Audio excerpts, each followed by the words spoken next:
Broadcasting from the business capital of the world, this is the Podcast Business News Network. Welcome back, everyone. We are joined today on the Zoom and podcast with Barbara Greene. She's a certified orofacial myofunctional therapist. Excited for her to be back here to talk more about her company, Tongue Thrust. That's tonguethrust.com. And she's back today to talk all about the children, the adults that she's helping, with her unique exercises and really, doing so much to change people's lives. So first and foremost, thank you for that. And welcome back. How are you? Thank you. I am good. I just wanted to, today, it was a bit upsetting yesterday to find out that a dentist that I highly respect and his father have actually lost their dental licenses just because they believe in doing something that isn't mainstream. In other words, they are orthodontists that were taught to be orthodontists. Mm-hmm. But they realized what they were doing was not really doing what was necessary for children to grow their faces bigger, to grow their mouths bigger and more in the correct position. Wow. And as a result, they created this wonderful philosophy called orthotropics, which to me is so exceptional. Okay. Because I've seen the difference. I've seen the change they treat. And Dr. William Hang was one of the people that I referred to for many years, who was in my local area. Okay. And he taught people all over the world how to do this type of work.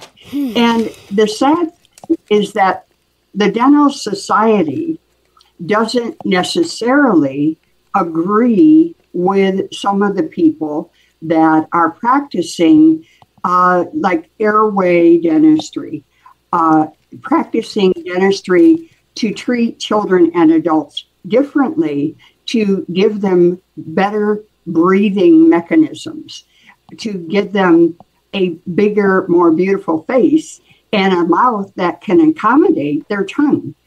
And so instead, we have the opposite happening a great deal of the time, where they're taking out 4 bicuspids to make their mouth smaller, to make it easier to do orthodontics.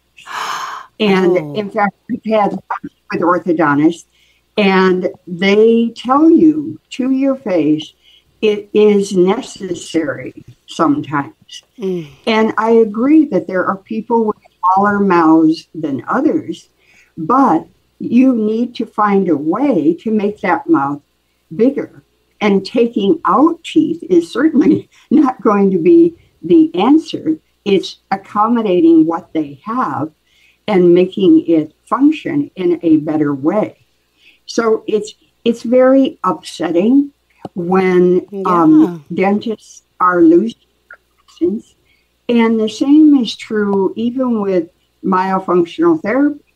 There are some people who disagree that myofunctional therapy is valuable and that a dentist should not be using it in their office or referring to people. And yet I can cite you thousands of cases that I've personally treated that have no more headaches, no more pain. They have the ability to breathe through their nose instead of their mouth, are sleeping a full night's sleep instead of a terrible night's sleep. They have much better head, neck, body posture. They have sometimes an even bigger mouth, because when you get the tongue in the correct place in the palate, and it's there 24 hours a day, except when you're talking or eating, and you have a chance for that tongue to expand the palate. So it's not always going to happen, but it certainly does happen. So how do patients make a decision as to what they should? Great question. It's a difficult, very good question.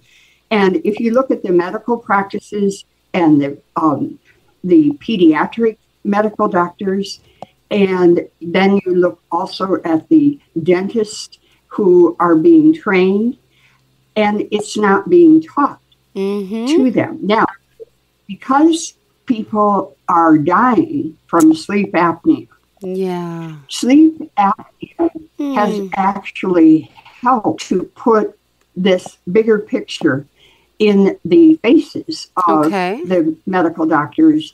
Maybe not of the pediatricians, but what they're doing is treating the allergies. They're treating the asthma, congestion and colds.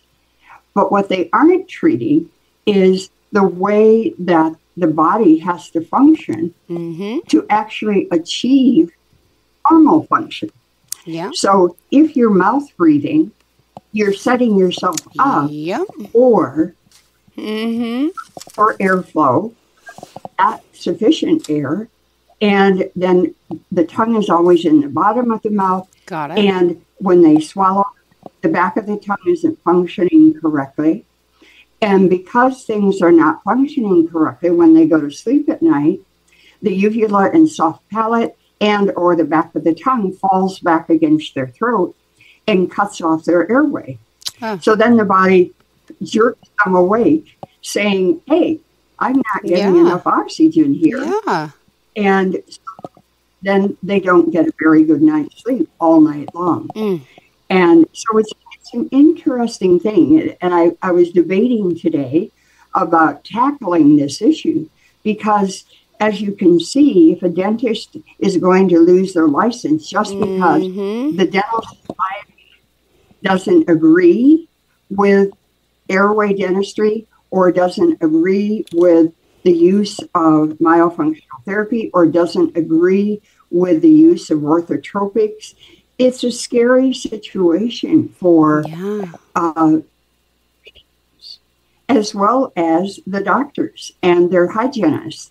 And so it's not something that we can really take lightly. It needs to be that a patient can go to a professional and be told what to do correctly, not spending thousands of dollars. You know, I have a patient right now, she's living in Mexico just because she can't afford to live in the United States anymore. And she's a mess. She's an absolute, what you would call disaster. You know, she's missing, she spent a fortune to actually open up the spaces of the 4 bicuspids that were extracted, the child. Okay. And by the way, could you just, what exactly are the bicuspids? Could you just share specifically? Thank you. Okay, these are the centrals. Okay. And then the next teeth are your laterals. Okay. The next 2 teeth are cuspids, the pointed teeth. And then you have 4 bicuspids, 2 up here on each side and 2 down here on each side. Then you have your 6-year and then your 12-year molars, and then you would have your 3rd molars. Yes. And they're taking out, oh my gosh. Everyone should actually be able to keep 32 teeth. Now, here's a problem that's happening. The skulls of people of our generation are much smaller than the skulls of previous generations. So if you go back 200 years, you look at the skulls, and I saw this totally when I was in Germany and at a museum, and there was a room full of skulls, shelf after shelf after shelf of skulls. And here's these beautiful big skulls, all 32 teeth, unless they had lost some teeth due to what reason, I'm not sure. But we just stood there in amazement of how big the skulls were. Wow. So there's proof right now that the skulls of today, when a child is born, is much smaller than the skull of previous children. And the skulls of adults are much smaller than previous adults. So genetically, we are influencing that. I have been told, Kevin Boyd is an incredible pediatric dentist in Chicago, Illinois, and he is a research fanatic and a research genius and is a fabulous writer of books and in trying to get this message out to people. But he said that the skulls of today are so much smaller in size, and there are babies being born now with only 4 bicuspids. Oh. We are so influencing genetics. Wow. And third sometimes are missing. Now, let me tell you, third molars are there for a reason. And a university in the Midwest did a research study. Why do we have third molars? They really aren't there necessarily for chewing. The 6-year molar and the 12-year molar, definitely. We need those for chewing our food. Yeah. But the third molars, they found out, are there because they prevent a concussion. Wow. So if you are in an accident or you are playing sports and you get hit and your head is hit really hard, the third molars are actually there as shock absorbers for the trauma and allow the brain to not be as traumatized. And so they're there to help prevent concussion. Mm-hmm. So, to me, that's so fast. Yeah. Okay, just that they discovered that. Yeah. But now here we are just routinely taking out third molars on kids in orthodontics. So mothers and dads have to become really, really their child's advocates to say, no, we're not making that decision. You have to find a way to make the mouth big enough to accommodate these teeth. And sometimes it takes going to several different people before you actually get the answers. Now, this woman that I'm seeing in Mexico, she's had the spaces opened up again. Wow. So they've moved her upper teeth forward. And so now she has 4 open spaces and braces, okay? But now what they want to do, instead of filling those spaces, which you should do with implants and crowns, so that she has a big mouth. Wow. Instead, they're going to do surgery and orthodontics, and they're going to move it all back. Got it. Well, what's going to happen when they do that? Yeah. Where's her tongue going to go? Yeah. See, so they're making her mouth smaller again, and it's a mess. And everything is so expensive. So a lot of the patients that I see as adults have so many issues. They're in pain. They have neck and back pain. They have jaw pain. They have breathing issues. They have sleep apnea. They have a mouth that's too small and a tongue that doesn't fit. Now, I can help that by making the tongue. It's kind of like sending your tongue to a gym. To school, for training camp. It's like it's a workout. Exactly. I like that analogy. It's true. Every part of your body needs. You're right. Yeah. It is. So that's exactly what we're doing, is training the muscles to work differently, okay, and in the proper position. So if your mouth is too small and you've had bicuspids removed, then it's a job to try to get everything to be happy with itself. Otherwise, the only answer is surgery. Yeah. You've got to get that mouth bigger.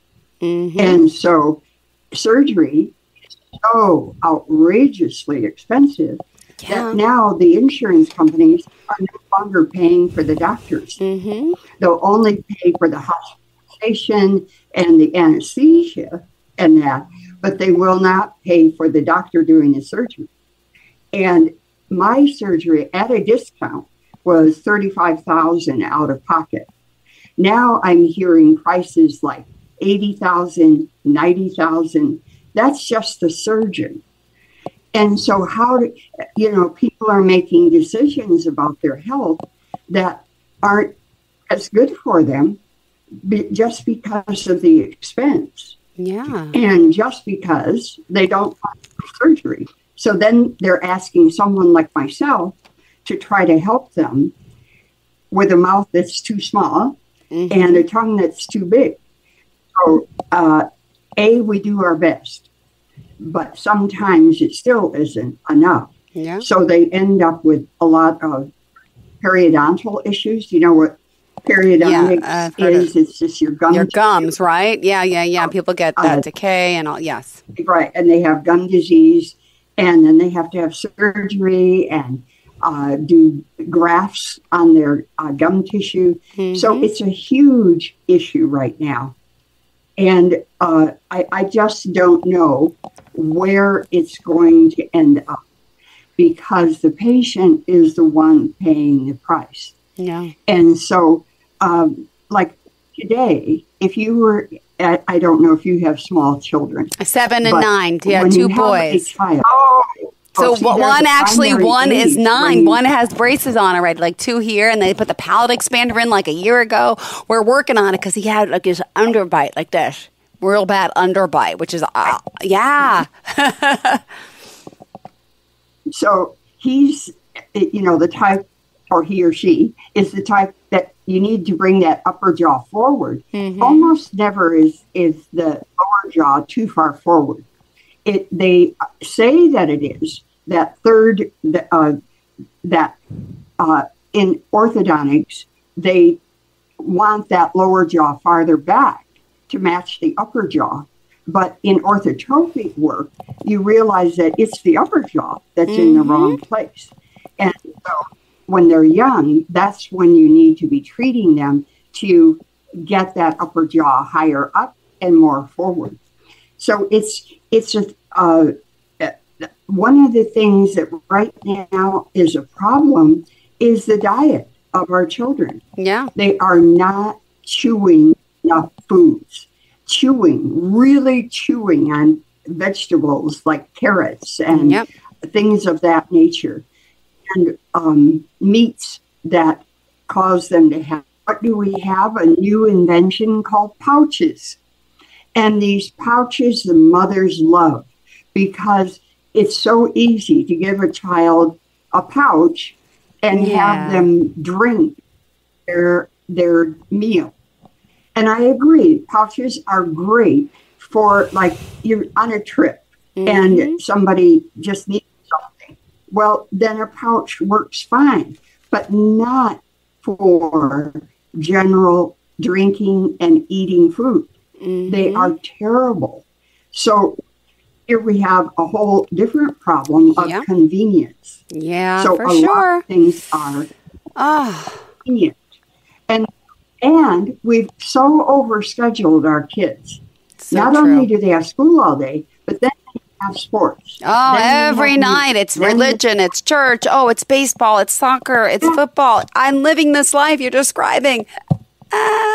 Eating snacks on the go. No time for home cooked meals, healthy stuff. No, take a processed snack. I'm living this life right now. Exactly. Yeah. Yes. And so what do they end up with? French fries, things that, yes, it's food, but it's not food that's making their jaws grow. No. And it's not foods that are making their faces grow and their bodies grow. Well, they're growing. I mean, obviously, they're growing. But we're seeing so many problems as a result of not chewing food the way they should be chewing food. I mean, any food, any person should be chewing between at least 10 to 30 times. Like when I chew up a salad, a mouthful of salad, it takes me at least 15 to 40 bites of chewing. You're good. Depending on what's in it. So chewing has become an issue. Everyone is in such a hurry to eat. They're taking too big a bite and they're not chewing long enough. Yeah. And so what do they end up with? digestion problems, gas, burping, hiccups, stomach aches, GERD. How many of my patients have all of that when I first see them? Almost all of them. And then they end up with a lot of other health issues as an adult. So if I can get rid of that, which I do frequently, then they have a much better health issue also. Yeah. So it's a thing that parents have got to realize, that their kids' lives are too busy. Their lives are too busy, like you're working today. Yeah. Know. Kids get off the bus. I got to be there in an hour and a half. Yeah. Right. And so it's such a major dilemma that we're facing, that we've somehow got to bring back, how do we want our children to grow up? And I'm having a problem with myofunctional therapy. The kids are supposed to do, and adults, exercises twice a day. And those exercises can take at least 30 minutes to do each time. Well, who has an hour plus a day to do those exercises when everybody is frantically going from one lesson to another lesson? You know, and not that isn't important. I understand that. It's great that our kids have sports and all that. But COVID proved that they didn't die without it. Yeah. You know, they couldn't go all of that stuff during COVID. And yet they survived, you know, without it. And sometimes it was the best thing that could have happened, because the kids got to just be. I know. I agree. That was important, you know. So COVID was a blessing and a curse in so many ways. Still a curse, because a lot of people are still getting sick. Yes. And I have so many cancellations. And I've never had that many cancellations in my practice. And they go to school, they come home sick. They get better, they go back to school, they come home sick again.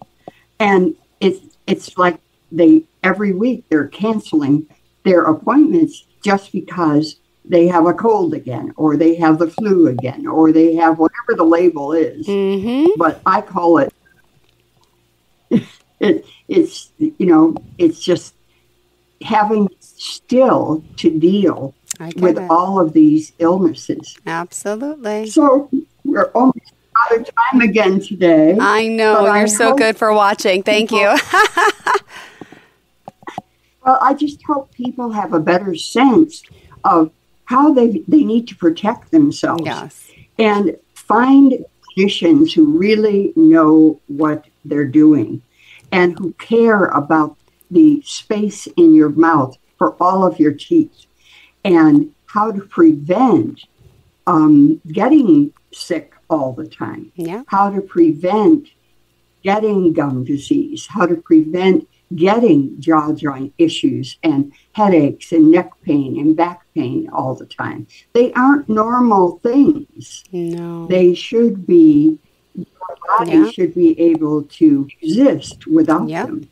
Exactly. So that's my thing for today is, please look for really, really good clinicians. Beautiful. Thank you. And how do we contact you, Miss Barbara Greene? 805-452-4302, or on my website, www.tonguethrust.com, or barbara@tonguethrust.com. Beautiful. Ta-da. Thank you so much. Always a pleasure seeing you, and thank you for chatting, and such good stories. Thank you again and to those out there who don't go by what's necessary. Horrible. All right. Thank you so much. I know we started off that way, learning about that, or the dentist who lost his license, and the two of them. But all right. Thank you so much. Bye-bye.